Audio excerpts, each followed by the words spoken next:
પંચમહાલના ગોધરામાં કપિરાજે રીતસરની ઉત્પાત મચાવી છે। છેલ્લા 2 દિવસથી વિવિધ વિસ્તારોમાં લોકો પર કપિરાજના હુમલાની ઘટના બની છે।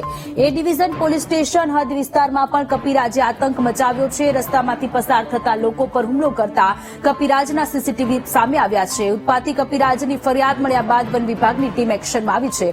કપિરાજને પકડવા માટે વન વિભાગે કાર્યવાહી શરૂ કરી છે।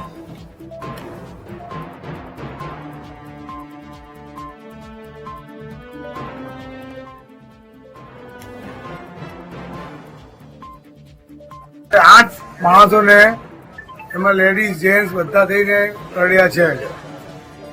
तो आना अंदर वहेली तके कोई पण निकाल लावो, नहीं तो बीजू मोटो हादसो थाय एनी सरकार राह जोई रही छे।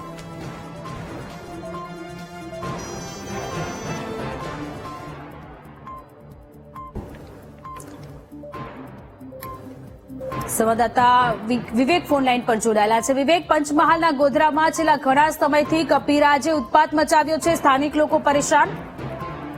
जी बात करिए तो गोधराना अलग अलग जगह कपिराजनो आतंक जोवा मळ्यो छे, जेमां 10 થી વધુ વ્યક્તિઓને ઘાયલ કર્યા છે, જેને લઈને સારવાર અર્થે પણ મોકલવામાં આવ્યા છે। તેમજ સરકારી કર્મચારીઓને પણ ઘાયલ કર્યા છે। એને લઈને જે વન વિભાગ અને પશુ સંરક્ષણ વિભાગ દ્વારા તેને ટ્રેન્ક્યુલર ગનથી બેભાન કરીને તેની સારવાર કરવામાં સફળતા ન મળી હોવાનું સામે આવ્યું છે। તદુપરાંત સીસીટીવી કેદમાં જે કપિરાજ છે પાછળ પડતા જોવા મળી આવ્યા છે, જેને લઈને સ્થાનિક ગોધરાવાસીઓમાં ભયનો માહોલ છવાયો છે। જી વિવેક, આભાર તમામ વિગતો માટે।